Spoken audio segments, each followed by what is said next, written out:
लोगों UP one time जो tax cut रहा है उसको लेकर हमारे सभी भाई यहाँ पर इकट्ठे हुए हैं। और मैं सभी भाइयों से ये कहना चाहता हूँ और उत्तर प्रदेश सरकार माननीय मुख्यमंत्री योगी आदित्यनाथ को सभी भाइयों की तरफ से ये संदेश देना चाहता हूँ कि भाई ये जो टैक्स वन टाइम का जो हमारे ऊपर लगाया गया है ये ही बहुत गलत है ये, और ये सब हमारे हित में नहीं है।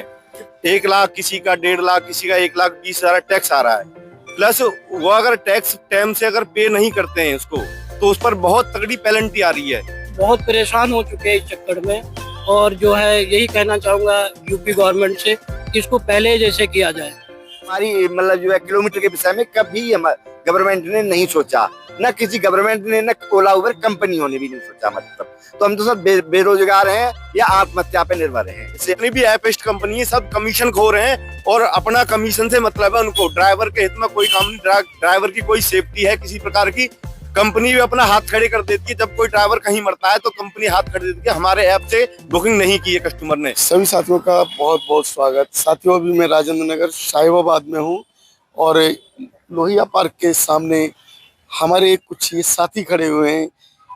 क्या समस्याएं हैं इनको लेकर बात करते हैं। नमस्कार भाई। जी नमस्कार जी, सभी ड्राइवर भाइयों को मेरा नमस्कार। भाई लोगों, यूपी वन टाइम जो टैक्स कट रहा है उसको लेकर हमारे सभी भाई यहाँ पर इकट्ठे हुए हैं। और मैं सभी भाइयों से ये कहना चाहता हूँ और उत्तर प्रदेश सरकार माननीय मुख्यमंत्री योगी आदित्यनाथ को सभी भाइयों की तरफ से ये संदेश देना चाहता हूँ कि भाई ये जो टैक्स वन टाइम का जो हमारे ऊपर लगाया गया है ये ही बहुत गलत है ये, और ये सब हमारे हित में नहीं है। कितना टैक्स जा रहा है? हमारा अभी टैक्स जा रहा है जी यूपी का, हर गाड़ी का अलग अलग टैक्स आ रहा है। 1 लाख किसी का 1.5 लाख किसी का 1,20,000 टैक्स आ रहा है, प्लस वो अगर टैक्स टाइम से अगर पे नहीं करते हैं उसको तो उस पर बहुत तगड़ी पेनल्टी आ रही है जिसका कोई हिसाब नहीं है पेनल्टी का। किसी की 15, 20, 30, 40 हजार तक लोगों की पेनल्टी आ चुकी है। ये हम लोग कहाँ से अफोर्ड करें? ये जो टैक्सी हमने खरीदी है वो टैक्सी हमने लोन से ली है, हमारे पास इतना पैसा नहीं था कि हम अपनी टैक्सी अपनी जेब से ले सकें, और वो लोन का ब्याज भी दे रहे हैं, हम लोन भी चुका रहे हैं और इसके लोन के ऊपर टैक्स भी 12.5% हम भर रहे हैं। भाई एक साथ हम इतना पैसा कहाँ से लेके आए? सरकार कुछ ड्राइवरों के हित में भी सोचे। ये भाई हमारे और भी साथी यहाँ पर खड़े हैं, ये सभी इसी बात को देखिए। भाई आप भी कुछ कहना चाहते हैं? आप क्या कहना चाहते हैं भैया? जी मैं यही कहना चाहता कि जो भी था पहले वैसे ही रहेगा, क्योंकि हम लोग बहुत परेशान हो चुके हैं इस चक्कर में, और जो है यही कहना चाहूंगा यूपी गवर्नमेंट से कि इसको पहले जैसे किया जाए। आपका क्या कहना है?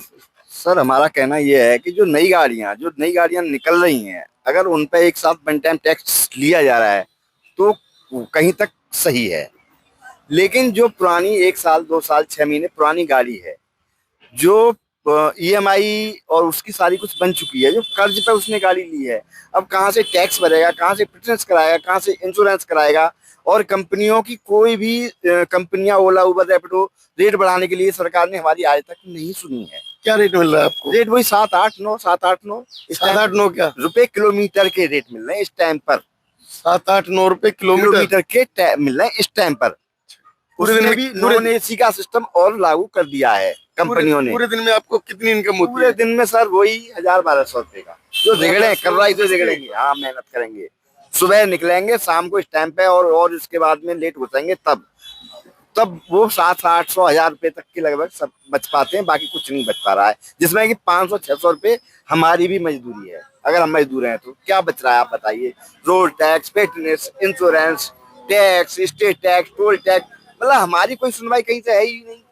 सरकार को तो हमें लग रहा है कि हम जितने भी ड्राइवर भाई हैं एक मतलब बेकार हैं, वो उसके कोई वोट बैंक ही नहीं है। हम तो सरकार के वोट बैंक नहीं है हम लोग। सरकार की कहीं गिनती में कई आंदोलन हमने किए, सीपी पे किए, हर जगह किए, जंतर मंत्र पे किए, कहीं सुनवाई नहीं। लेकिन गवर्नमेंट अपनी जब चाहती है अपना थोप देती है ड्राइवरों पे कि जाओ भाई यहाँ से अच्छा कमाई हो रही है, यहाँ से अच्छी इनकम मिलेगी। लेकिन कभी हमारे विषय में, हमारी ड्राइवरों की सुरक्षा के विषय में, हमारी मतलब जो है किलोमीटर के विषय में कभी गवर्नमेंट ने नहीं सोचा, न किसी गवर्नमेंट ने, न ओला उबर कंपनियों ने भी नहीं सोचा हमारी तरफ। तो हम तो सब बेरोजगार हैं या आत्महत्या पे निर्भर हैं, इससे ज्यादा कुछ नहीं कर सकते। आत्महत्या? बिल्कुल सर, आत्महत्या पर ही निर्भर है। बिल्कुल सर, आत्महत्या पे, क्योंकि मेरे पास 2 गाड़ियां, मैं टैक्स एक साथ कहाँ से पे करूंगा? कितना टैक्स आ रहा है आपके ऊपर? मेरे ऊपर आ रहा है 1 लाख प्लस। 1 लाख प्लस। एक गाड़ी का, 2 गाड़ियां 2 लाख प्लस हो गया। और घर में बीवी बच्चे, उनकी पढ़ाई लिखाई खर्चा, रेंट पे रह रहा हूँ मैं यहाँ पे, कहाँ से पे करूंगा? इससे तो आत्महत्या ही, और क्या कर सकता हूँ मैं? योगी आदित्यनाथ जी से निवेदन यही है, या तो आप हम लोगों को बचाओ या आत्महत्या कराओ, बस यही निवेदन है हमारा। अभी सर मेरे पास एक ड्राइवर का कॉल आया था और एक वीडियो भी आई है। उसका टैक्स 3 दिन लेट हुआ है, 80,000 रुपए का टैक्स आया और उसने पे नहीं कर पाया, वो 3 दिन टैक्स लेट हो गया, तो उसके पास 15,000 रुपए की पेनल्टी आ गई। पेनल्टी आई है। उस ड्राइवर ने एक वीडियो के माध्यम से खुला संदेश दिया है कि मेरी गाड़ी अगर रोड पे कहीं भी पकड़ी गई और बॉन्ड हुई तो मैं गाड़ी को आग लगा दूंगा। खुद ड्राइवर आत्महत्या करने के लिए और आग लगाने के लिए गाड़ियों में तैयार है। सरकार इनके लिए कुछ सोचे भाई। हम लोग बहुत ही परेशान हैं। इतना टैक्स एक साथ हम कहां से भरें, हमारी समझ में नहीं आता। जब सरकार रोड टैक्स लेती है, वन टाइम रोड टैक्स सरकार ले रही है, और 15 साल की इसकी वैधता है टैक्स की, कह रहे हैं 15 साल इसकी टैक्स की वैधता रहेगी, तो भाई परमिट 5 साल का क्यों है?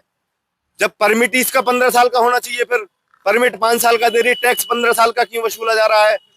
जब दूसरी बात फिटनेस हमें हर 2 साल बाद फिटनेस करवानी पड़ती है, फिर इतना 15 साल का टैक्स क्यों है?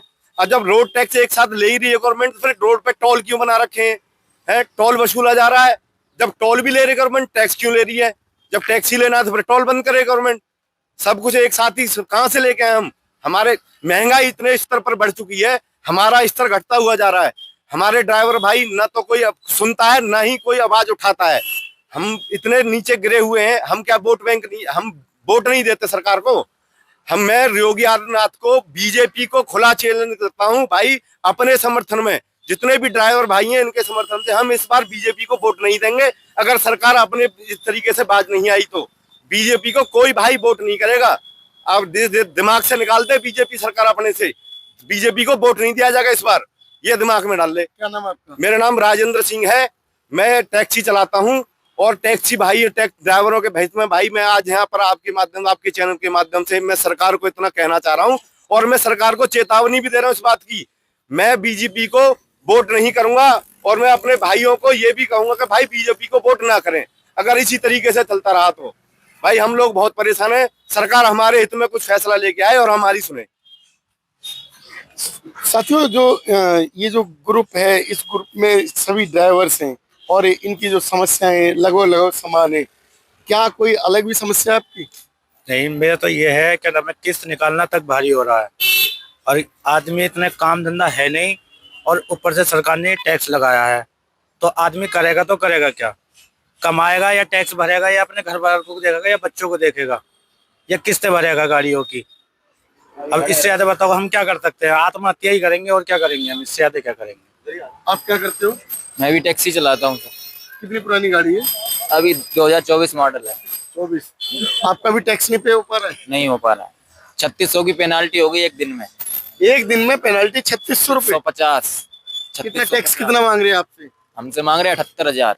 78,000 पे जी। टैक्स 3600 रुपए? 3600 रुपए पेनाल्टी रख दी आज ही, एक दिन में? एक दिन में। अच्छा, तो जो आप जो है अभी टैक्सी चला रहे हो, आपसे आमदनी जो है पर डे कितनी हो पा रही है? वही जैसा भाई साहब ने बताया 1000-1500, इससे ज्यादा नहीं हो पाती। ज्यादा नहीं हो पा रही है?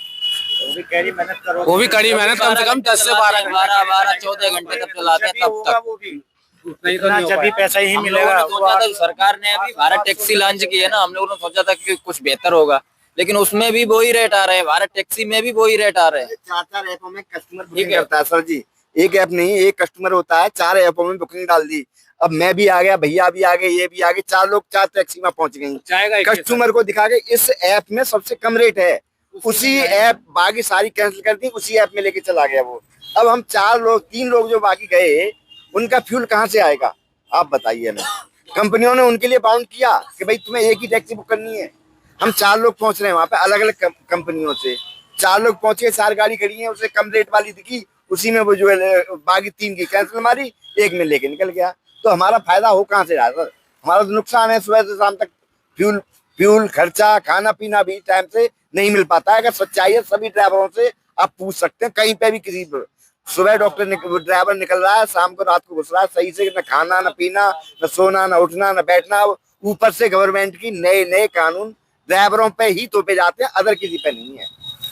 केवल ड्राइवर ही सबसे ज्यादा कमाने वाला है। कुछ भी ड्राइवरों की सेफ्टी नहीं है। हमसे तो लाइसेंस, गाड़ी की आरसी, गाड़ी के इंश्योरेंस सब कुछ लिया जाता है, कस्टमर से कुछ नहीं लिया जाता, चाहे वो कस्टमर हमारे साथ कुछ भी कर दे। साथियों, जो अभी जो समस्याएं हैं, उन्हीं समस्याओं को फिर लेते हैं। किस तरीके की और आप बात रखना चाहते हैं? अभी कुछ समय पहले एक घटना हुई थी, ये यमुना विहार से आगे जो क्या एरिया पड़ता है, सोनिया विहार की एक घटना थी। हमारा एक टैक्सी का ड्राइवर भाई था, उसकी 300 रुपए को लेकर सिर्फ चाकू मारकर उसकी हत्या कर दी गई थी। भाई मैं ये कहना चाहता हूँ, सरकार किसी मामले को लेकर ड्राइवरों के हित में काम नहीं कर रही है। 300 रुपए के लिए किसी ड्राइवर भाई को मार देना क्या सही है? भाई समझ में नहीं आता ये लोग चाहते क्या है। ड्राइवर की कोई एजेंटी नहीं भाई, बिल्कुल कोई कंपनी, जितनी भी एपेस्ट कंपनी है, सब कमीशन खो रहे हैं और अपना कमीशन से मतलब है उनको। ड्राइवर के हित में कोई काम नहीं। ड्राइवर की कोई सेफ्टी है किसी प्रकार की, कंपनी भी अपना हाथ खड़े कर देती है। जब कोई ड्राइवर कहीं मरता है तो कंपनी हाथ खड़े देती है, हमारे ऐप से बुकिंग नहीं की है कस्टमर ने, कंपनी भी अपने ऐप से डिलीट कर देती है सारी उसकी जो डिटेल होती है। कोई कुछ नहीं होता कि जो भाई वहां पर सोनिया विहार में मरा था उसके लिए आज भी कुछ नहीं हुआ है। ऐसे ही ड्राइवर भाई पता नहीं कितने कहाँ मरते रहते हैं और कहीं कुछ नहीं होता। सरकार हमारे लिए कोई ऐसे नियम लागू लेकर आए, हमारे हित में कोई फैसला ऐसा लेके आए जिससे हमारा भी अच्छे आमदनी हो और हमारा परिवार भी चल सके। साथियों, जो कि समस्याएं दिन प्रतिदिन गवर्नमेंट खड़ी कर रही है, हमारी जो गवर्नमेंट है वो हमसे वोट भी लेना चाहती है और हमें ना तो रोजगार देना चाहती है और हमारे ऊपर नए नए टैक्स थोप देती है। अभी जो समस्याएं आप लोगों ने सुनी, वो समस्याएं गाड़ी को लेकर है, टैक्सी को लेकर है। टैक्सी का जो वन टाइम टैक्स लिया जा रहा है, किसी से 1 लाख, किसी से 2 लाख, किसी से 3 लाख, ये टैक्स निकल कर आ रहा है। गाड़ियों के जो टैक्स हैं, अभी तो 15 साल की टैक्स की बात की जा रही है। 15 साल के अगर टैक्स की गणना की जाए तो कई लाख रुपए इकट्ठे होते हैं। एक ड्राइवर जो कि गाड़ी से प्रतिदिन 1000-1200 की इनकम करने वाला व्यक्ति, वो किस तरीके से कई लाख रुपए भरेगा, किस तरीके से अपने परिवार को चलाएगा? गवर्नमेंट को ये सोचना होगा। यदि गवर्नमेंट नहीं सोचती है तो गवर्नमेंट को भारी पड़ेगा। साथियों, इस तरीके की जो समस्याएं हैं, उन समस्याओं को लेकर आपकी क्या राय है? हमारे इस कमेंट बॉक्स में, जो हमारा चैनल है उसके कमेंट बॉक्स में लिखें। यदि आप लोग सहमत हैं तो सहमति जताएं, और यदि आप लोगों को लगता है कि किसी तरीके की ये ड्राइवर भाइयों की समस्याएं हैं तो उसमें साथ दें और गवर्नमेंट के खिलाफ बोलना शुरू करें। धन्यवाद।